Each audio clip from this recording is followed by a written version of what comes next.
कला अपने आप में ही एक विशेष, एक अनोखी चीज होती है। और कलाकार एक अनोखे व्यक्तिमत्व। हर प्रकार की कलाएं होती है, चाहे चित्रकला हो, चाहे लेखन हो, डांस हो, पेंटिंग्स, काफ़ी सारी कुछ कलाएं होती हैं। और वो सभी कलाकार अपने आप में ही कुछ अनोखे व्यक्ति होते हैं।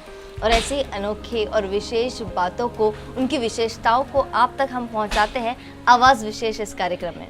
आज मैं आई हूँ शिवाजी सोनवने, जो कि एक चित्रकार है, इनसे आपकी मुलाकात कराने के लिए।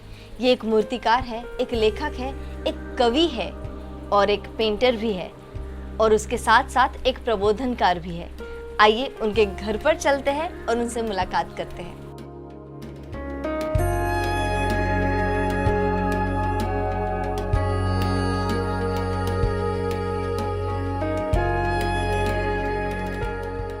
इस वक्त मैं पहुंच गई हूं यहाँ पर, जहाँ मुझे बड़ा अच्छा लग रहा है। काफ़ी सारी मूर्तियाँ मेरे पीछे हैं और उन मूर्तियों को जिन्होंने बनाया है वो एक महान कलाकार बाबा, जिनका नाम है शिवाजी सोनवने, जो कि अभी 79 साल के हैं और कई सालों से कई सारी मूर्तियाँ इन्होंने बनाई हैं। ये एक बड़े आर्टिस्ट है, मूर्तियाँ, स्केचिंग, पेंटिंग्स, और साथ ही एक लेखक भी है, कवि भी है। तो उनसे मैं मुलाकात आपकी कराना चाहूँगी।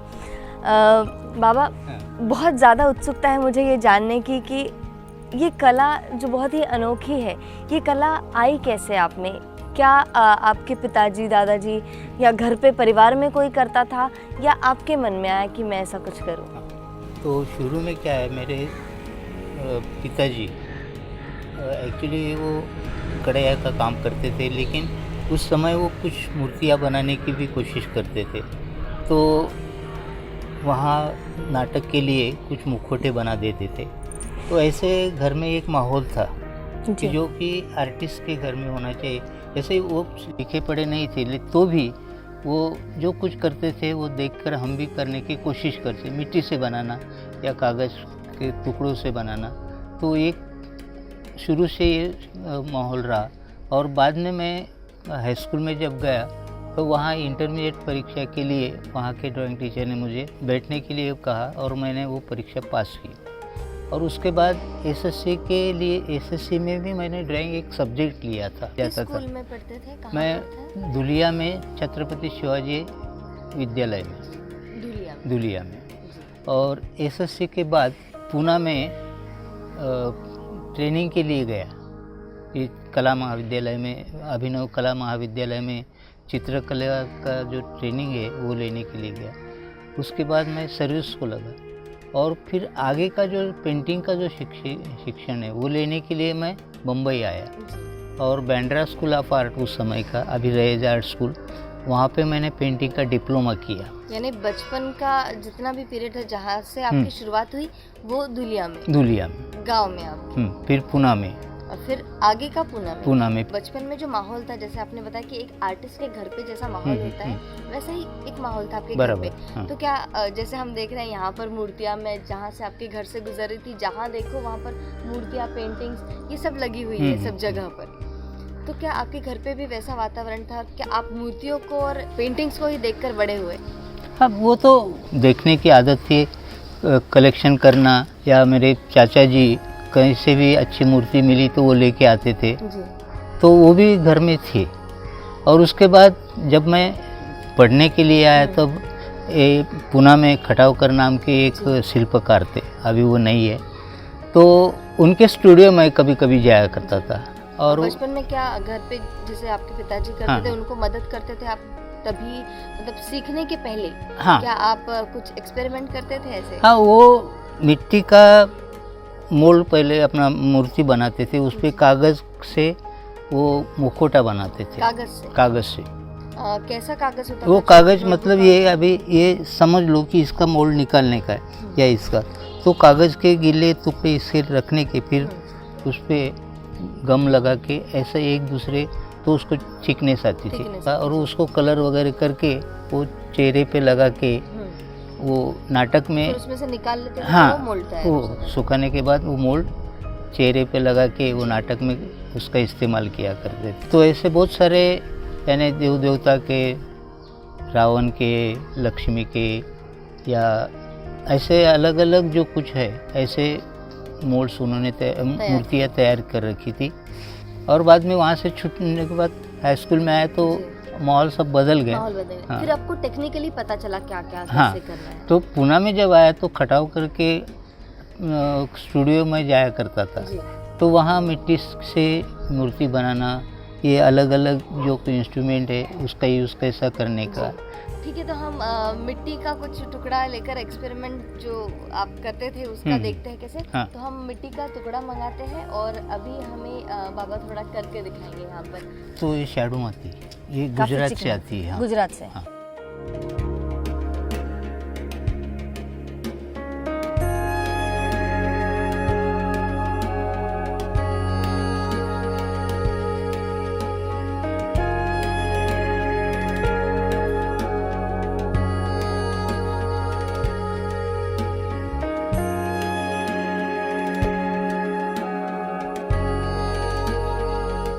इसमें यहाँ पर ऐसे टीथ बने हुए हैं और हाँ। इससे कुरेदी जा रही है मिट्टी। हाँ।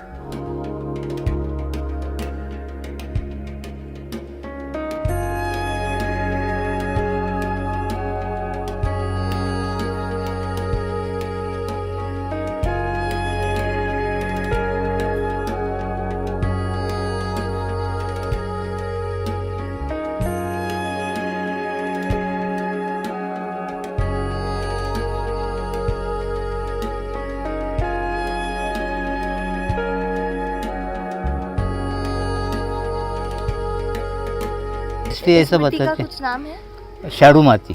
शैडू। शैडो शैडू माती कहा जाता है इस मिट्टी को, जिससे मूर्तियाँ बनती मूर्ति हैं। बनती है।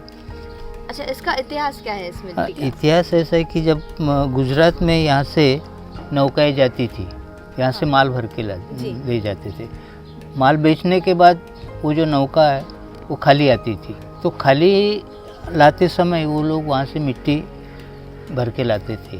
जी। और फिर यहाँ के लोगों को पता चला कि मिट्टी अलग है, तो इस मिट्टी का फिर कोंकण में, महाराष्ट्र में ये गणपति की मूर्ति बनाई जाती थी। जी।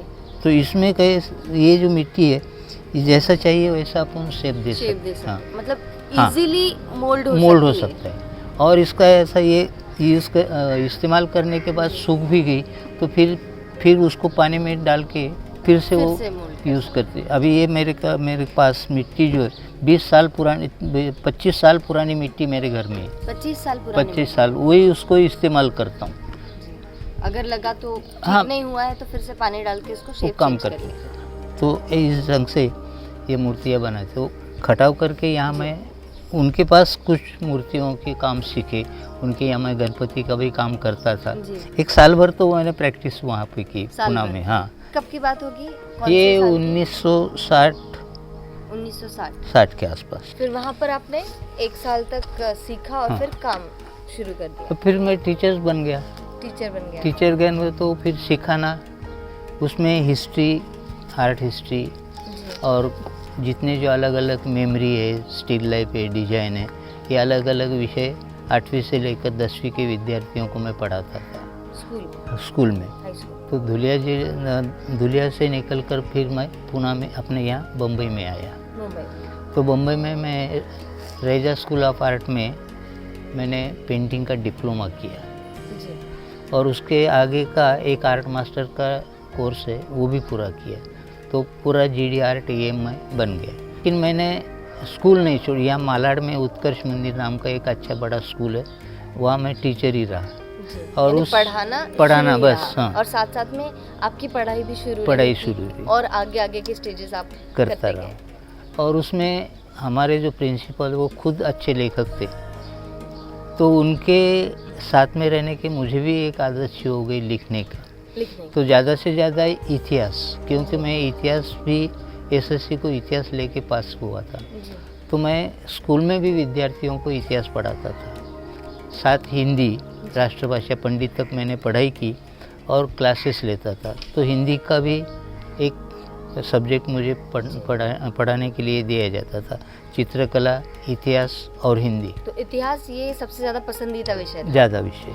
तो मूर्तियों के इतिहास के हाँ। बारे में क्या आप हमें कुछ बता पाएंगे? हिंदू संस्कृति में जो शुरू में जो मूर्तियाँ बनी, जी।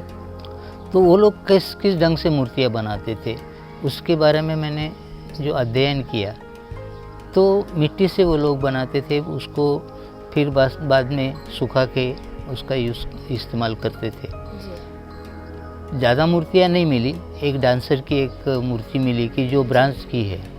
उस ज़माने में ब्रांस मतलब धातु की मूर्ति उस ज़माने में भी बनाई जाती थी, मिट्टी की बनाई जाती थी। ये किस दशक की बात होगी? वो ईसा पूर्व 5000 साल पहले इन्हीं मूर्तियाँ वहाँ उपलब्ध हुई। मोहनजोदड़ो या सिंधु संस्कृति में जो जगह मिली वहाँ मूर्तियाँ मिली, और वो मूर्तियाँ उसका इतिहास बच्चों को पढ़ाना था। जी। उसके बाद बीच में ऐसा पीरियड आ जाता है कि एक कला पीछे पड़ जाती है, तो ये मौर्य पीरियड शुरू होता है। जी।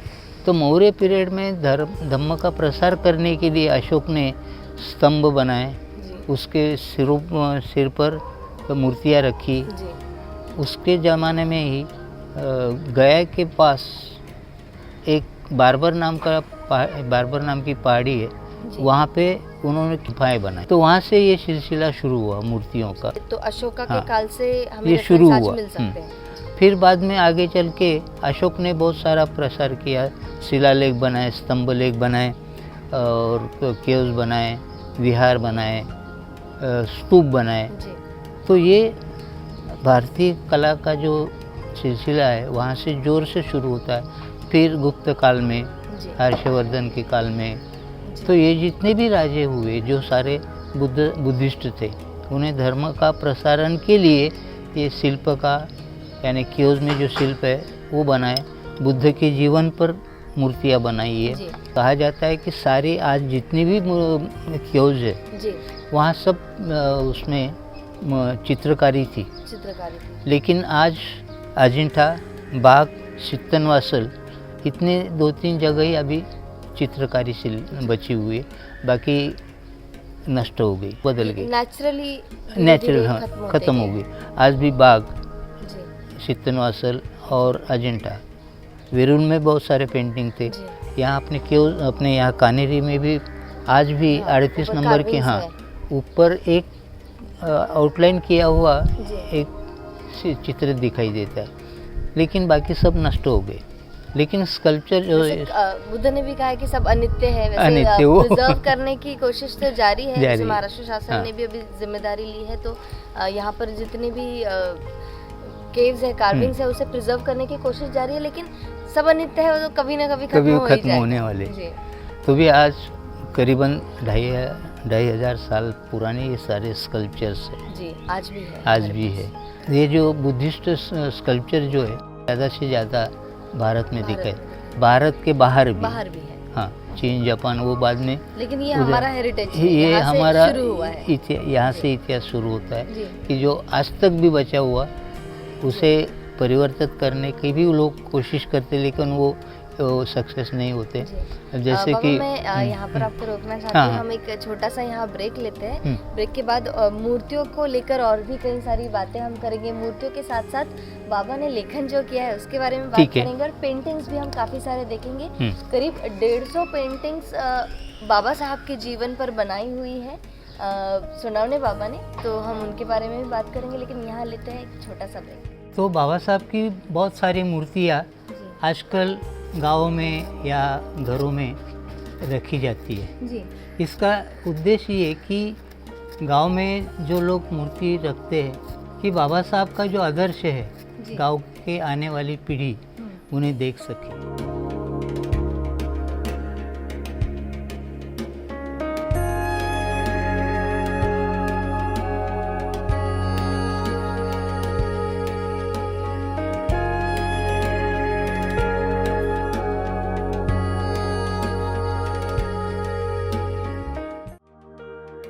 ब्रेक के बाद फिर एक बार स्वागत है आप सभी का। आप आवाज़ विशेष ये कार्यक्रम देख रहे हैं। इस वक्त मैं कलाकार, मूर्तिकार शिवाजी सोनवने जी के साथ यहाँ पर खड़ी हूँ, और इस वक्त वो एक मूर्ति बना रहे हैं, डॉक्टर बाबा साहब अम्बेडकर।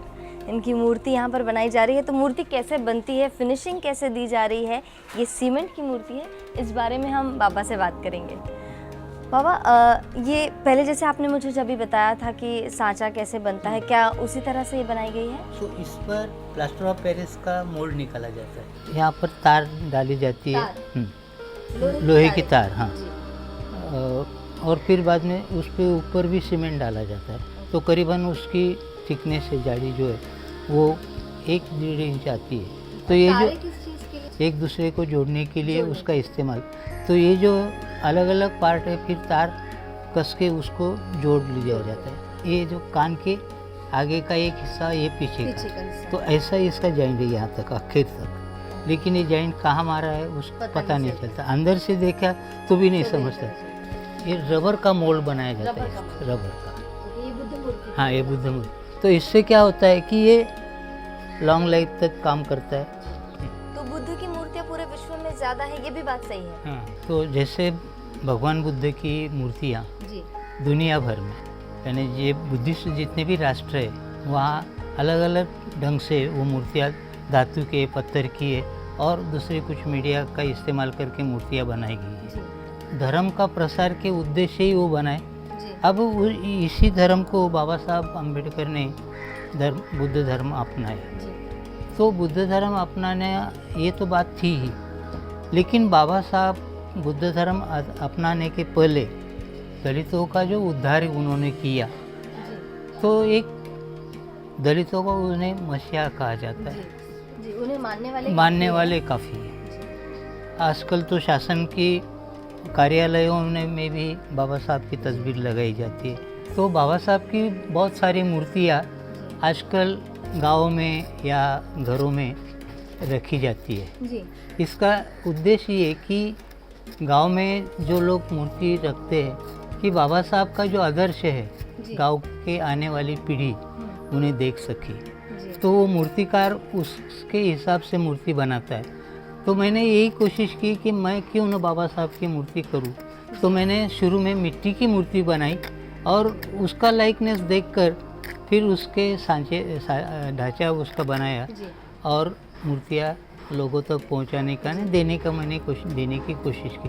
वैसे मूर्ति की कीमत कितनी भी हो वो मुझे पसंद नहीं है, मैं तो कम से कम दाम में ये मूर्ति लोगों तक जाए। तो इसी हेतु से मैंने आज तक करीबन 25 मूर्तियाँ बाबा साहब की इस आकार में बनाई है। मेरा नाम दिनकर बिराड़े है। मैं भारतीय खाद्य निगम से अभी रिटायर्ड हुआ हूँ। मेरा और सोनेन सर का परिचय बहुत साल पहले यानी कि 1973 के अंदर हुआ है, जब मैं मालाड में रहता था। कांदिवली में एक बुद्ध विहार है स्टेशन के नज़दीक, वहाँ उन्होंने एक तैल चित्र बनाया है। तो तैल चित्र देखने हम वहाँ गए, तो तैल चित्र देखते ही हम बहुत खुश हो गए कि ऐसा चित्र हमने बाबा साहब का अब तक नहीं देखा था। तो 1973 में उन्होंने जो तैल चित्र बनाया था, उससे उनके चित्रकला की जो अनुभूति हमें हुई, हम बहुत प्रसन्न हुए। उनके मकान के अंदर सब चारों तरफ अपने किताबें ऐसे रखे हुए थे, बिल्कुल रचना करके रखे हुए थे। तो बाबा साहब के जीवन के ऊपर, और बाबा साहब है, भगवान गौतम बुद्ध है, महात्मा कबीर है, और जितने भी सारे चरित्र पुरुष है उन सब के बारे में उनके पास उस वक्त जानकारी थी। उस वक्त विहार वगैरह नहीं था। हर एक इंसान के यहाँ, हर एक बौद्ध व्यक्ति के यहाँ घर में पूनम के दिन बौद्ध वंदना होती थी। तो उसका भी जो नेतृत्व था वो सोनन गुरुजी किया करते थे, और उस जरिए से हमारी मुलाकात बढ़ती गई। कला पूछना चाहूँगी कि बाबा साहब की पहली मूर्ति कब बनी थी, उस मुझे थोड़ी रुचि आई है। तो मेरे हिसाब से, यानी मुझे जो मालूमात है, बाबा साहब दिल्ली में रहते थे और सिद्धार्थ कॉलेज में उनका आना जाना था। जब बाबा साहब का निर्वाण हुआ, उस निर्वाण के बाद जगह जगह मूर्ति बिठाने का विचारधारा शुरू हुआ। तो पहली मूर्ति शासन ने ये सचिवालय के बाहर आसपास में वो जो मूर्ति है वो बनाई है, पहली चर्च गेट में पहली। फिर अहमदाबाद, औरंगाबाद, इलाहाबाद, मद्रास, ऐसे बड़े बड़े स्थानों पर उसी वक्त स्कल्पचर ने वो मूर्ति बनाई। आज तो लंदन में भी आज लंदन में बनाई गई है। मेरे जैसे बहुत सारे कोशिश करते बाबा साहब की लाइकनेस कैसे आए, तो इस हिसाब से वो भी कोशिश की जाती है। अब ये मैंने बनाया है, अब इसमें कुछ मेरे दोष है वो दूर करने की कोशिश करूँगा सैंड पेपर से। तो ये जो स्मूथनेस है फिनिशिंग के लिए। वो फिनिशिंग के लिए, अच्छा, यानी अगर स्क्रैचेस पड़ गई तो उससे हाँ, smooth ये किया निकाला जाएगा। जा सकता है। और इसके बाद फिर ऑयल पेंट लगाने का और एक स्प्रे कलर आता है गोल्डन का, जी। तो वो गोल्डन कलर लगा के ये मूर्ति फिनिश की है। चाहिए वैसा कलर गोल्डन, बस चाहिए जो वैसा, हाँ, गोल्डन का कोई भी, हाँ। आपने सबसे ज्यादा मूर्तियाँ कौन से व्यक्ति की बनाई हैं, किस व्यक्तिमत्व की आपने हाँ। सबसे ज्यादा मूर्तियाँ बनाई? ज़्यादा से ज़्यादा मैंने बाबा साहब की बनाई, छोटी बड़ी, करीबन 28 तक आज तक मैंने बनाई है, जी छोटी बड़ी बना के। जी। कुछ प्लास्टर ऑफ पेरिस में, सीमेंट में, इसमें बनाई है। बाबा, जैसे आप जो आपने सीखा, जो मूर्ति बनाने में जो रुचि आपकी आई, हाँ। ये आपके परिवार से मिली, तो हाँ। क्या यही चीज़ आपने आपकी जो अगली पीढ़ियाँ हैं उन तक भी पहुंचाई है? क्या उनमें से किसी को रुचि है मूर्तियाँ बनाने में या पेंटिंग्स करने में? जी एक पोता है, वो इंजीनियरिंग कर रहा है, जी। दूसरा 10वीं में, आगे चल के क्या करेगा वो पता नहीं। उसके लेकिन ऊपर हाँ, depend करता है। मेरा 2 नंबर का जो छोकरा है, जी। उससे इसकी रुचि है, उसने भी कुछ मूर्तियाँ खुद बनाई है, लेकिन वो भी इंजीनियर है। My name is Sumit Sonavne and I'm doing mechanical engineering first year. My name is Kunal Sonane. I'm studying in 10th standard. Since I was small, I was watching my grandfather. He used to do sculptures, paintings, Ambedkar's life and Gautam Buddha's life.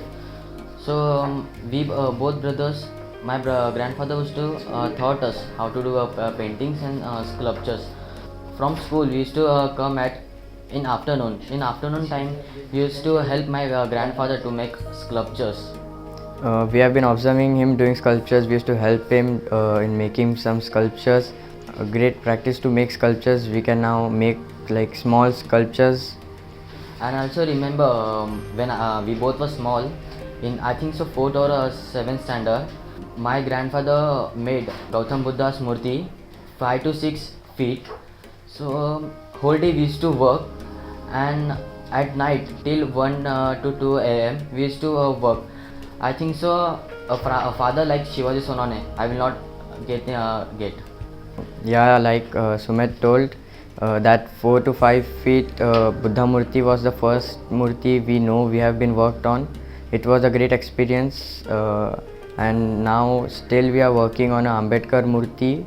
I can explain how my grandfather worked in his college days, when and now also he's 77 years. He also worked for the statue whole day until night 12 to 1 a.m. He also works continuously without not stopping in between. और आपकी हाँ। जो पोती है विदिशा, हाँ, वो भी उसको ड्राइंग में ज़्यादा इंटरेस्ट ड्राइंग में है। इंटरेस्ट हाँ। है। मेरा नाम है विदिशा। मैं मेरे बाबा की पोती हूँ। मेरे बाबा एक कलाकार है, चित्रकार है, लेखक है और एक कवि है। मेरे बाबा सबसे अच्छे हैं। वो मुझे कलरिंग और ड्राइंग सिखाते हैं। मैं मेरे बाबा को बहुत पसंद करती हूँ। आई लव यू बाबा। जय भीम, नमो बुद्धाय. माझं नाव भीमराव सोनवणे. मी शिवाजी सोनवणेंचा लहान बंधू. हे मला माझे गुरु आहेत आणि लहानपणापासून मी त्यांचा चित्र कसे काढतात त्याचं खूप निरीक्षण केलेलं आहे आणि तो वारसा मी आज पुढे चालवत आहे. आज त्यांच्या शिकवणीमुळे मी चांगला आर्टिस्ट झालेला आहे आणि हे काही माझे काका, माझे वडील हे सुद्धा एक आर्टिस्ट होते आणि त्यांचाच वारसा दादांनी घेतलेला आहे. तो आम्ही पुढे चालवत आहोत. दादांनी खूप कष्ट केलेले आहेत. त्यांना लहानपणापासून कलेची आवड होती आणि ते 10वी 11वी झाल्यानंतर पैसे नसतानासुद्धा काही 1 वर्ष त्यांनी शिक्षकांची नोकरी केली जिल्हा परिषदेमध्ये आणि नंतर तेवढ्या पैशावर ते पुण्यात गाठलं त्यांनी आणि तिथं त्यांनी 1 वर्षाचा DTC हा कोर्स पूर्ण केला. मुंबईला आल्यानंतर चांगल्या हायस्कूलमध्ये ते ड्रॉइंग शिक्षक म्हणून त्यांनी हे घेतली आणि नंतर मग ते हळूहळू पुढे एक प्रिन्सिपल म्हणून त्या शाळेमध्ये त्यांनी स्थानपन्न झाले. घरी आल्यावर त्यांना लिखाण, वाचन आणि कविता हा छंद आहे आणि त्याबरोबर पेंटिंग तासनतास ते बसायचे आणि तोच प्रयोग मी सुद्धा करतो आहे. मी सुद्धा तासनतास काम करतो त्यांच्या आशीर्वादाने मी आज चांगला आर्टिस्ट झालेलो आहे.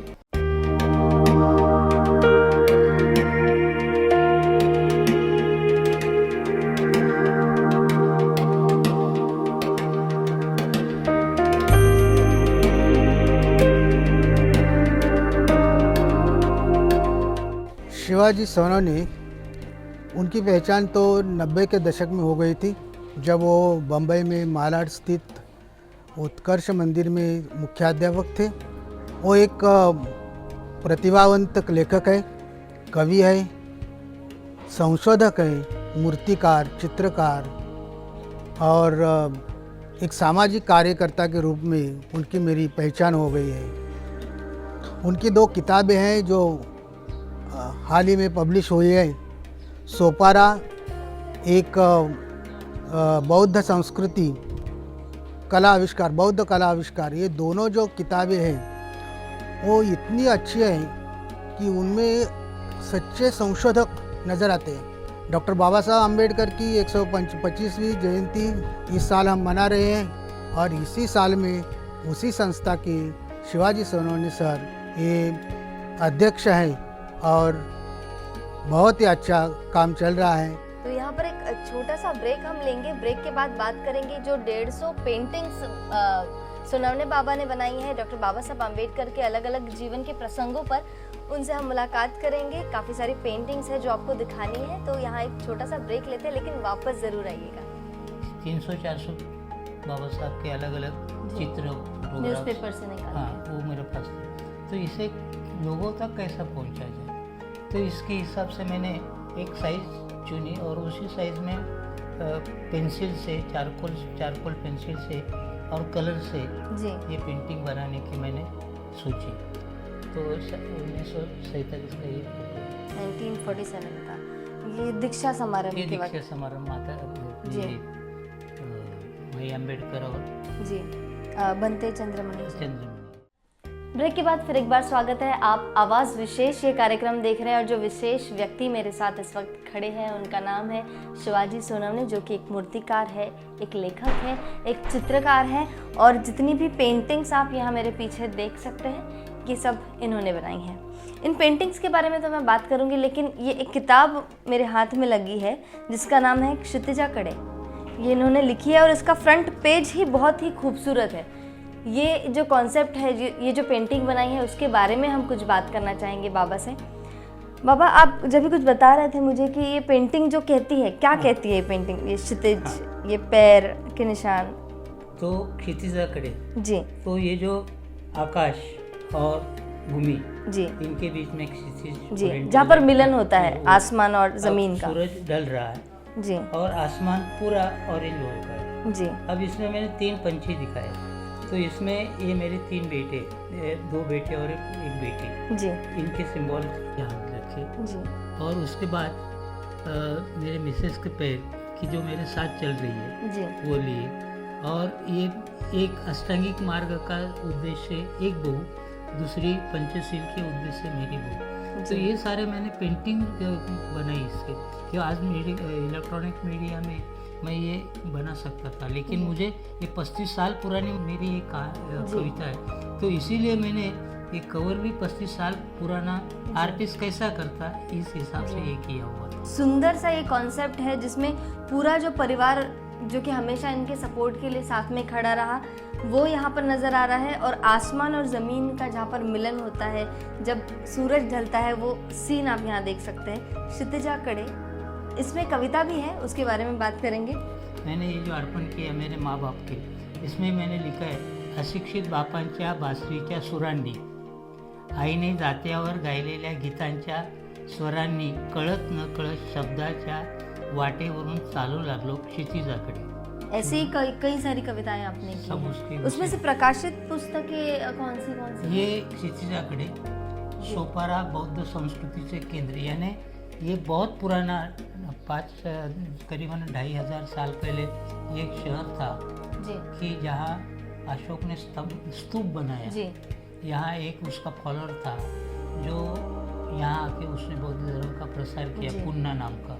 दूसरी किताब है जो करीबन अशोक के काल से 8वीं 10वीं शताब्दी तक जो बौद्ध स्कल्पचर, पेंटिंग्स और आर्किटेक्ट के जो नमूने हैं जी। उसका इतिहास मैंने उसमें उसके अंदर लिखा है। और अभी भी मैं कला महाविद्यालय में, आर्ट्स कॉलेज में, जी मैं आर्ट हिस्ट्री पढ़ाता हूँ। जी। और काफ़ी इंटरेस्टिंग ये चीज़ है जिसे पढ़ने और पढ़ाने दोनों में काफ़ी अच्छा आनंद आता है, काफ़ी इंटरेस्ट आता होगा। बिल्कुल, मैं 2-2 घंटे लगातार बोलते रहता हूँ। जी एमए के विद्यार्थियों को एक क्लास में 2 घंटे और दूसरे क्लास में 5 मिनट के बाद दूसरे घंटे, 4-4 घंटे तक मैंने पढ़ा है। पढ़ा है। तो इन पेंटिंग्स के बारे में हमें कुछ बताइए, ये कॉन्सेप्ट आपके दिमाग में कैसे आया? इस पेंटिंग के बारे में, ये शायद स्केच है? पेंसिल नहीं, ये charcoal pencil. Painting. Charcoal painting है, इसके बारे में हमें कुछ बताइए।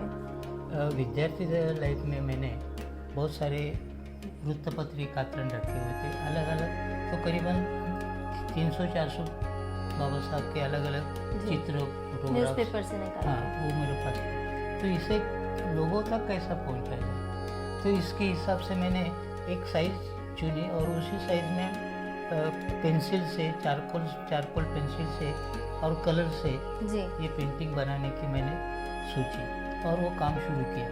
तो शुरू में मैंने पेंटिंग जो बनाया है वो चारकोल पेंटिंग जी। से, चारकोल पेंसिल से। अभी ये इसके बारे में ये कहा जाता है कि खार में एक अपने समाज के आर्टिस्ट थे, यानी राजनीति थे, उन्होंने उनके घर के बाहर बैठे हुए थे, बाबा साहब का ये फोटो बनाया। जी तो अलग ही ढंग का लगता है जब नेहरू शर्ट जी। है और पैजामा पहने जी। और बाल भी उस टाइप के बिखरे हुए थोड़े हाँ।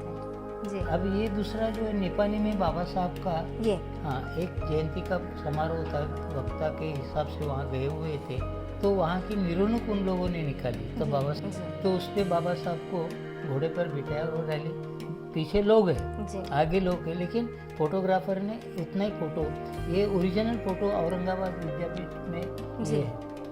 ये काठमांडू में बाबा जी, साहब नेपाल। ने- हाँ, ये 27 नवंबर जी यानी धर्मांतर के बाद बुद्ध एंड कार्ल मार्क्स इस विषय पे उन्हें व्याख्यान के लिए बुलाए थे, वहाँ के जो राजा है। यहाँ पर लाइब्रेरी की हाँ, ये फोटो जो के है बारे में। ये एक अनोखा और दुर्मिळ फोटो है जी कि बाबा साहब की दादर में जो ग्रंथालय है, जी राजगृह में। राजगृह में, जी तो उस ग्रंथालय में बाबा साहब के बाजू में बुद्ध का एक फोटो स्टैचू है और पीछे बुद्ध का और जीसस का जीसस का फोटो लगाया हुआ था। अभी ये तो घटना समिति है कि जितने लोग थे वो जी सारे इसके सब उनमें से सदस्य। वो एक चल बसा, एक अमेरिका चला गया, एक जी। बीमार रहा और वो चीने गिने थे, वो कभी कभी आते थे जाते जी। थे, लेकिन पूरी घटना लिखने का काम बाबा साहब बाबा ने साहब ने किया। तो 1947 का ये फोटो है। 1947 का ये दीक्षा समारोह ये के दीक्षा वक्त। समारोह माता जी। ये माई अम्बेडकर और जी बनते चंद्रमणि चंद्रमणि। जी। और ये घर- ये हाँ। इस फोटो के बारे में इस जरूर बात फोटो करना में चाहूंगी। बाबा साहब योगा करते थे। जी अब ये योगा का फोटो उनका जो पीए था नानक चंद रट्टू, जी उन्होंने इनके 2 फोटो निकाले, जी। ये योगासन ये निकले। तो उनकी तबीयत कैसी थी? 5 फुट 7 इंच ऊंचाई थी, जी सीने की चौड़ाई 40 इंच थी, 44 इंच और वजन 180 180 पाउंड पाउंड। वजन था। जी तो और जब मिलन महाविद्यालय की स्थापना की तो कौशला के लिए औरंगाबाद के। औरंगाबाद में राजेंद्र प्रसाद जी आए हुए थे। अभी मेरे पेंटिंग में एक जी। दो ढंग है, एक रियलिस्टिक लाइट शेड मिक्सिंग करके कलर, ये एक है, और दूसरा एक मिक्सिंग ना करते हुए केवल डॉट्स ब्रश के दिख रहे हैं। डॉट्स से वो लाइट एंड शेड मैंने बनाई। 150 पेंटिंग्स बनानी है हम्म। बाबा साहब के जीवन के सभी प्रसंगों की। ये थॉट आपके दिमाग में कब आया कि मैं 150 हाँ। बनाऊंगा? कितने बनाने वो नहीं सोचा, लेकिन काफी बनाए। लेकिन बनाना शुरू किया, जी। पेपर वगैरह सारा मटेरियल लेके आया और वो लाने जी। के बाद तो मैंने ये जो पेंटिंग्स है वो एक पेपर की साइज बनाई, जी उसको फ्रेमिंग की। वो फ्रेमिंग भी मैंने स्वयं और बच्चों ने मदद करके ये फ्रेमिंग जी। की। और ये पहला एग्जीबिशन जो है वो मैंने औरंगाबाद में मिलियन कॉलेज में पहला प्रदर्शन वहाँ किया। ये कौन से साल में किया था? 80 के आसपास। 80 के आसपास 80 ये पहली बार वहाँ पे प्रदर्शन, हाँ। यही वो पेंटिंग्स वो है। पेंटिंग सारी। तो एक चित्रकार, एक लेखक, एक मूर्तिकार, इस तरह से आर्ट्स के काफ़ी सारे अलग अलग फील्ड्स में आपने काम किया है, काफ़ी सारे चित्र बनाए, काफ़ी सारी ऐसी चीज़ें आपके पास हैं इस पूरे घर में जिसे देखकर मुझे लगता है कि मैं इसे देखूं या उसे देखूं। इस तरह से अभी यहाँ पर मेरा हाल हुआ है। काफ़ी सारी पेंटिंग्स हमने इस वक्त यहाँ पर देखी, उनके बारे में बात की, लेकिन एक अनोखी कुछ चीज़ मेरे हाथ में लगी है जिसमें नेल्स से किया गया है। ये आप पास से देख सकते हैं कि किस तरह से नाखून से इम्प्रेशन बना के उल्टी साइड से करके फिर सामने चित्र उभर के आए हैं। इस तरह की ये पेंटिंग्स है। यहाँ पर नेताजी सुभाष चंद्र बोस, छत्रपति शिवाजी महाराज का है, भगवान बुद्ध का है, बाबा साहब का है और रविंद्रनाथ टैगोर का है। इस तरह से यहाँ पे खाली नाखूनों के इम्प्रेशन से बनाया। ये कैसा किया आपने, कैसा?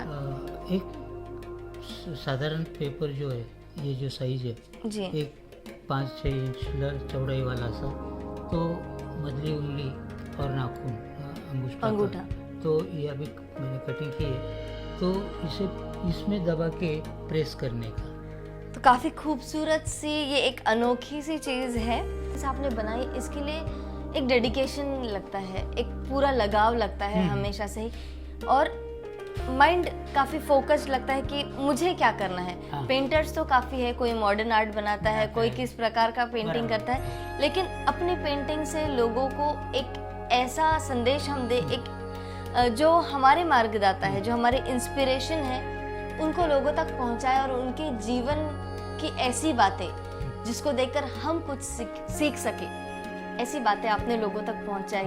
ये थॉट अपने आप में ही बहुत बड़ा थॉट वो है। तो मैंने तय किया कि एक प्रदर्शनी करने की है और वो लोगों तक अलग अलग स्कूलों में, कॉलेजेस में या सार्वजनिक स्थान पर जी। उन लोगों से बातचीत करके वहाँ प्रदर्शन में करता हूँ। तो जाने आने का खर्चा वगैरह वो तो अपना हमेशा का ही है। तो इसी ढंग से मैंने आज तक 100 के ऊपर, 100 के ऊपर जी मैंने प्रदर्शनी की। अभी एज के हिसाब से जी मैं कर नहीं सकता, लेकिन कुछ लोग स्वयं आते, ले जाते, लगाते, वापस ला देते, ऐसा भी चालू है। जैसे कि मैंने अभी बात की थी कि बाबा साहब एक ऐसे व्यक्ति है जिनके जीवन के हर एक प्रसंग से हम काफ़ी कुछ सीख सकते हैं, वैसे ही एक ऐसे व्यक्ति जो उनकी बातें लोगों तक पहुंचा रहे हैं, यानी कि आप। तो आपके ये पूरा जीवन जो हमने अब तक जाना कि किस तरह से आपने क्या क्या सीखा और लोगों को अपने थॉट्स उन तक पहुंचाए, बाबा साहब के विचार लोगों तक पहुंचाए, तो इसलिए आपसे भी सीखने जैसा बहुत कुछ है। कला के क्षेत्र में कहिए या सामाजिक क्षेत्र से कहिए या फिर आपके लिखी हुई जो किताबें हैं, कविताएं हैं, उसके ज़रिए कहीं ना कहीं समाज को प्रबोधन किया जा रहा है। और इन सब चीज़ से देखने के बाद, इन सब चीज़ों को देखने के बाद आपसे मैं मिली हूँ, ये सब चीज़ आज मेरे लिए काफ़ी खास बनती है और इसीलिए आवाज़ विशेष इस कार्यक्रम में मैं आपसे मिलके बहुत ज़्यादा खुश हुई हूँ, बहुत मुझे अच्छा लग रहा है, इसलिए मैं आपको बहुत बहुत धन्यवाद देना चाहती हूँ। आवाज़ जी। इंडिया को भी मेरा धन्यवाद। जय भीम। मेरा नाम है सौ मनीषा महेंद्र सोनवने। मैंने BA BEd तक अपनी शिक्षा पूरी की हुई है। मेरा मुख्य विषय है संस्कृत और संस्कृत अध्यापिका के रूप में मैं यहाँ पर वसई में अध्यापन कर रही हूँ। मेरे ससुर जी जो है उन्हें हम प्यार से सब दादा बुलाते हैं। अब मेरे अलग विचार थे मेरे मन में कि एक कलाकार के घर में जा रही हूँ तो उनकी बहुत सारी अपेक्षाएं होंगी, पर एक मेरे जो ससुर जी है वह कलाकार के रूप में और घर में बहुत उनका स्वभाव अलग है। जैसे ही वो जितने प्यार से वो हमें रखते हैं, सारी बात समझ कर लेते हैं, वो हम कह नहीं सकते हैं। सबसे महत्वपूर्ण बात जो है कि हमारे घर पर ये इतनी सारी कलाएं हमें देखने मिलती है, उन्हें इतने सारे, इस साल तो उन्हें बहुत सारे मान सम्मान मिले, हमें बहुत खुशी होती है। और सबसे महत्वपूर्ण बात, मतलब बाकी लोगों को कैंप यहाँ वहाँ भेजना पड़ता है, पर हमारे बच्चों पर हमारे घर से ही सारे संस्कार हो रहे हैं, हमारे लिए बहुत खुशी की बात है। जय भीम। मेरा नाम जयश्री शिवाजी सोनावने। मेरे पति ने जो काम किया है बहुत गर्व का है। हर एक क्षेत्र में उनका बहुत ही अच्छा काम है। बाबा साहब की उसने 150 पेंटिंग बनाई है, हर जगह उसने प्रदर्शन लगाया है, सब लोगों की बहुत वाह मिली है, ये तो सब हुआ, लेकिन मेरे मन को भी बहुत शांति मिली। आवाज़ विशेष कार्यक्रम ऐसे ही कई सारे विशेष व्यक्तियों से आपको मिलाते रहेगा, तो आप देखना ना भूलिए आवाज़ विशेष कार्यक्रम हर बार जब भी आता है सिर्फ आवाज़ इंडिया टीवी पर।